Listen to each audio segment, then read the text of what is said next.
Assalamualaikum warahmatullahi wabarakatuh. Kembali lagi bersama aku Rimsa Desala Putri. Halo teman-teman, semoga sehat selalu dan selalu semangat ya. Teman-teman tentu familiar ya dengan kucing Persia. Nah, selain itu kucing Persia biasanya kita juga sering menemukan kucing-kucing kampung seperti kucing domestik atau kucing Anggora, kucing Siam dan sebagainya.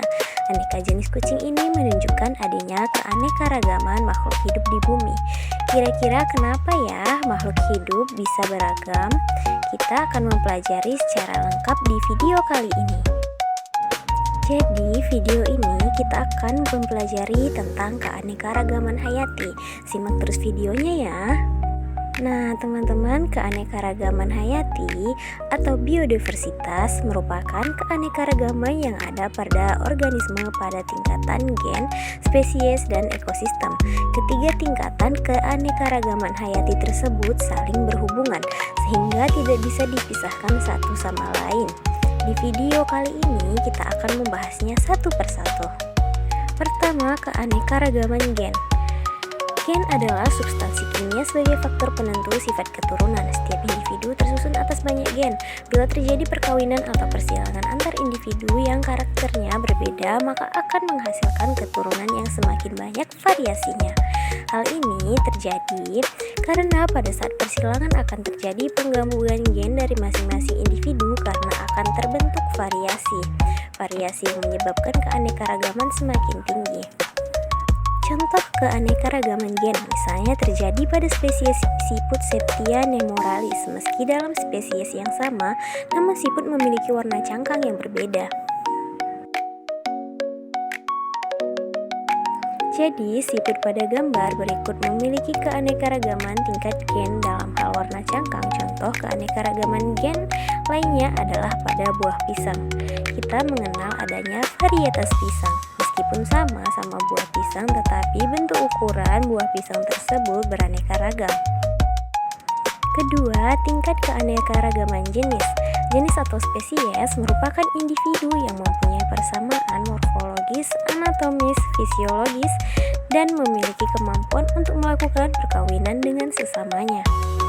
Keanekaragaman jenis menunjukkan seluruh variasi yang terdapat pada makhluk hidup antar jenis. Contoh keanekaragaman jenis dapat kita lihat pada tanaman bawang-bawangan dan keluarga kucing besar untuk famili.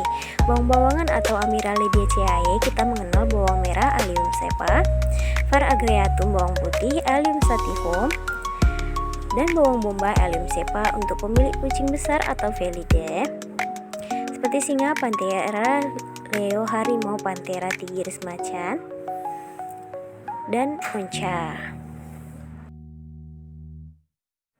Ketiga, keanekaragaman ekosistem. Ekosistem adalah interaksi atau hubungan timbal balik antara makhluk hidup yang satu dengan makhluk hidup lainnya, dan antara makhluk hidup dengan lingkungannya. Komponen abiotik yang beragam menyebabkan jenis makhluk hidup yang dapat beradaptasi dengan lingkungannya tersebut berbeda-beda. Akibatnya akan terbentuk keanekaragaman ekosistem. Ada ekosistem vegetasi, pegunungan vegetasi, padang rumput vegetasi, hutan pegunungan dan hutan hujan tropis, pantai air tawar, air laut, serta ekosistem. Buatan contoh keanekaragaman hayati tingkat ekosistem adalah pohon kelapa banyak tumbuh di daerah pantai, pohon aren banyak tumbuh di pegunungan, sedangkan pohon palem dan pisang tumbuh dengan baik di daerah dataran rendah. Nah teman-teman, setelah mengetahui jenis-jenis keanekaragaman hayati tadi, lalu bagaimana ya keanekaragaman fauna dan flora yang ada di negara kita sebagai negara yang terletak di iklim tropis dan berada di antara dua benua? Indonesia merupakan negara yang memiliki keanekaragaman hayati tertinggi kedua setelah Brazil. Indonesia juga dijuluki sebagai gudang botani dunia dan negara mega biodiversity. Untuk mengetahui keanekaragaman hayati Indonesia, kita dapat melihat persebaran flora dan fauna di Indonesia. Pertama, persebaran fauna. Persebaran fauna di Indonesia dikategorikan berdasarkan dua garis khayal, yaitu garis Wallace dan garis Weber yang membagi wilayah Indonesia menjadi tiga bagian daerah di sebelah barat garis Wallace daerah di sebelah timur garis Wallace dan daerah di antara keduanya atau daerah peralihan. Daerah sebelah barat garis Wallace meliputi Sumatera, Jawa, Kalimantan. Di daerah ini ditemukan berbagai jenis fauna oriental Asiatik seperti gajah, tapir, badak bercula satu, harimau Sumatera, orangutan, kera bekantan, dan beruang madu. Daerah peralihan wilayah Walasi merupakan daerah di antara garis Wallace dan Waber, terdiri dari Pulau Sulawesi dan Kepulauan Nusa Tenggara. Semakin ke timur dari garis Wallace, jumlah fauna oriental semakin berkurang. Sebaliknya, semakin ke barat garis Weber, fauna Australia semakin berkurang. Hewan oriental seperti burung hantu, bajing, dan babi melintasi garis Wallace sampai ke Sulawesi. Sementara itu, hewan Australisnya meliputi anoa, maleo, tarsius. Daerah sebelah timur garis Weber meliputi Kepulauan Maluku dan Papua. Di daerah ini terdapat berbagai jenis fauna Australia seperti burung kasuari nuri, kakatua, cendrawasih, parkit, dan hewan berkantung seperti kanguru pohon dan walabi, serta hewan-hewan lain seperti komodo, babi rusa, dan kuskus. Kedua, persebaran flora di Indonesia. Keanekaragaman tumbuhan di Indonesia dikelompokkan menjadi 3, yaitu keanekaragaman flora di hutan tropis basah, keanekaragaman flora di hutan musim, dan keanekaragaman flora di padang rumput sabana. Pada hutan tropis basah banyak ditemukan tumbuhan-tumbuhan berikut. Jenis tumbuhan pepohonan seperti suku, pala-palaan, kayu hitam, dan manggis tumbuhan. Liana yang berakar dan bertebaran panjang menjalar dan membelit seperti talas-talasan, pandan merambat, palem merambat, dan rotan tanaman herbal yang besar. Misalnya jahe, pisang, tumbuhan epifit yang menempel pada tumbuhan lain seperti paku-pakuan dan anggrek. Tumbuhan parasit contohnya Rafflesia arnoldi.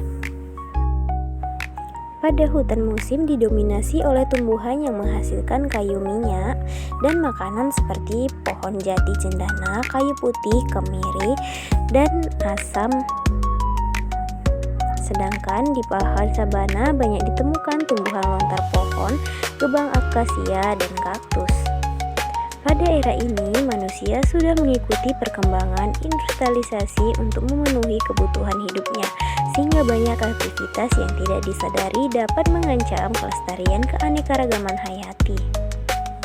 Jika hal ini dibiarkan, maka keanekaragaman hayati akan mengalami penurunan baik kualitas maupun kuantitasnya. Hal-hal yang dapat menyebabkan penurunan keanekaragaman hayati adalah perusakan dan pemusnahan habitat. Masuknya jenis hewan dan tumbuhan baru pada suatu habitat tanpa penelitian dan pengembangan yang seksama, penggunaan jenis tumbuhan dan hewan pada suatu habitat secara berlebihan, terjadinya pencemaran lingkungan dalam suatu ekosistem. Terjadinya perubahan iklim seperti pemanasan global, adanya perkembangan industri pertanian dan kehutanan, serta adanya eksploitasi berlebihan saat penambangan logam dan pemanfaatan biota laut seperti jenis hewan yang rentan dan terancam punah. Antara lain orangutan, badak banteng, tapir, beruang madu, gajah, dan anoa. Nah, agar hewan dan tumbuhan tidak cepat punah, perlu dilakukan usaha pelestarian keanekaragaman hayati berupa pelestarian secara in situ. Pelestarian secara in situ merupakan pelestarian keanekaragaman hayati yang dilakukan di habitat aslinya, contohnya di Taman Nasional dan Cagar Alam. Secara ex situ adalah pelestarian keanekaragaman hayati dengan cara dikeluarkan dari habitatnya dan dipelihara di tempat lain, misalnya kebun binatang, kebun koleksi hewan tertentu. Adanya keanekaragaman tumbuhan dan hewan memberikan banyak manfaat bagi kehidupan manusia. Beberapa manfaat tersebut adalah sebagai bahan pangan, bahan sandang, bahan bangunan, alat rumah tangga untuk budidaya, sumber plasma nutfah untuk keilmuan, bahan obat-obatan, dan keindahan.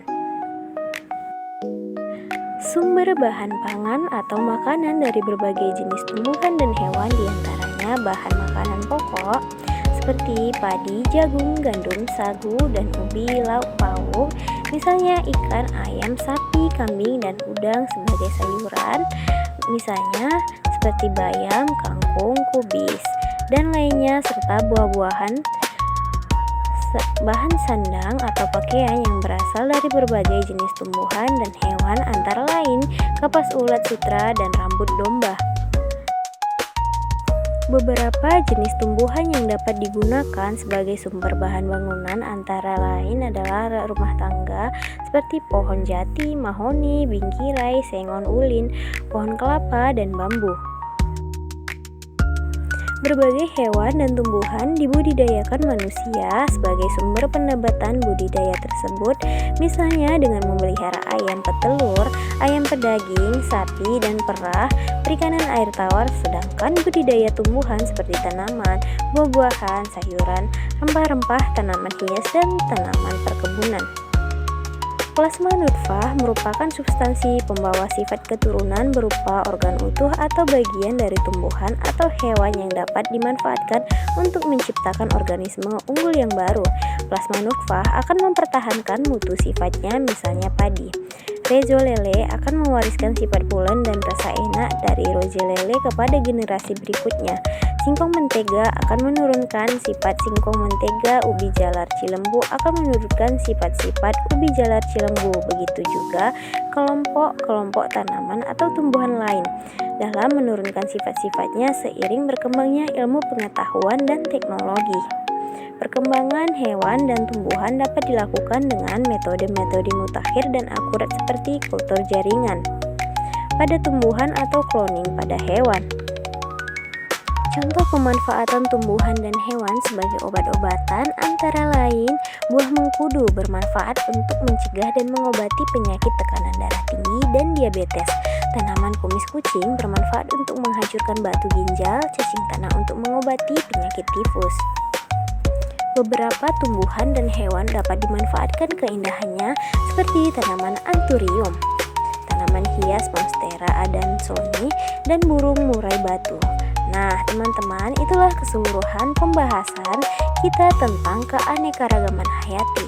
Contoh pelestarian dan pemanfaatannya, teman-teman bisa memahaminya ya.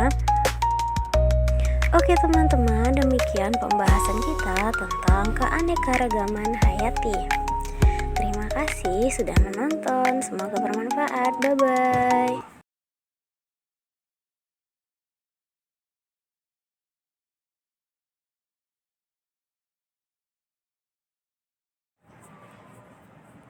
Terima kasih sudah menonton, semoga bermanfaat.